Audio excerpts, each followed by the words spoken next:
Today I am reviewing Yale Repertory Theater's production of Caryl Churchill's Escaped Alone, directed by Liz Diamond, running through March 30th at the Yale Repertory Theater at 1120 Chapel Street in New Haven, Connecticut. Take some time to escape to my Patreon page where you can, for as little as $1 a month, support this channel and my classic cinema podcast, Yesterday's Matinee. Thank you to my patrons and welcome to the new ones. A link will be available in the description. Four ladies come together for their afternoon tea.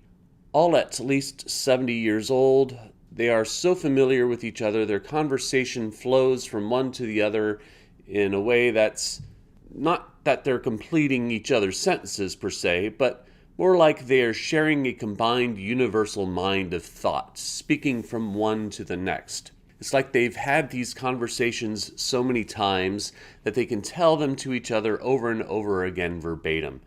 Suddenly, mid-conversation, a blackout, coupled with a loud burst of noise.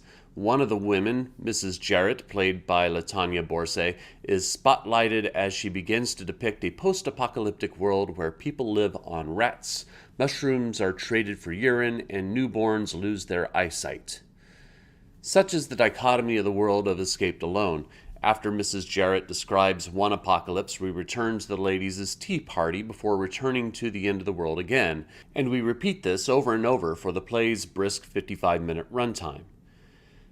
This may bring the ever-eternal question that I always ask when I've finished seeing a play, which is, why this art? With a play as surrealist, or maybe absurdist as this, I can understand if you see this play and walk out confused as to what you've just seen and wonder what it all means. Personally, I found the play intriguing in its various ways it can be interpreted. The four women, Mrs. Jarrett, Vi, played by Lou Rosato, Sally, played by Sandra Shipley, and Lena, played by Rita Wolfe, are all old enough that they deserved their time and place to leisurely enjoy their twilight years.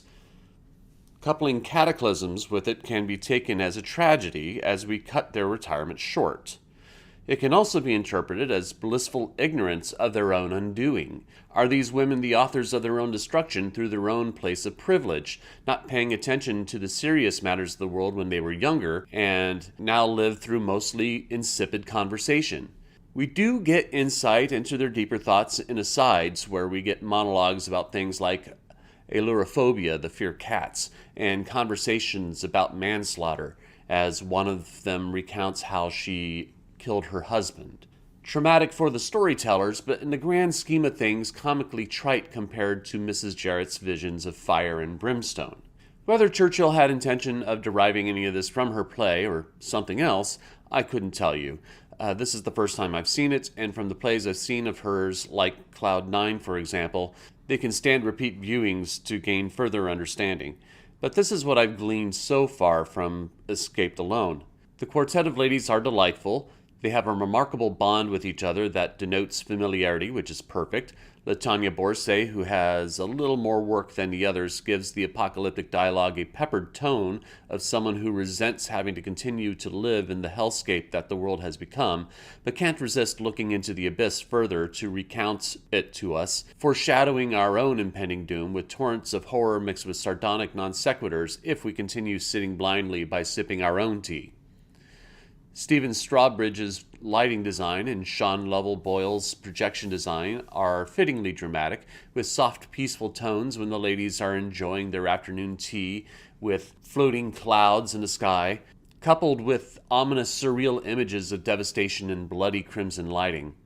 Escaped Alone isn't going to be for everyone, but it's at least quick for those who want to test the waters of surrealist or absurdist or postmodernist, if you want, theater to see if it's to their liking, unlike Samuel Beckett's Waiting for Godot or Tom Stoppard's Travesties, which both can be 2.5 hours long. What's good here is that Liz Diamond has a marvelous little ensemble who perform a powerful little drama with diabolical twists of humor that sometimes seem to sting more than the more serious text.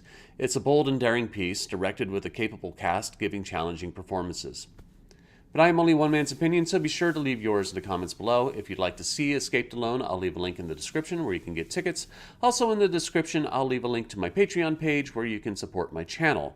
You can also support my channel by liking, sharing, and subscribing, and click the notification bell to be alerted to future reviews. My next review will be the new off-Broadway musical, Dead Outlaw. Thank you for watching, and I will see you at the theater.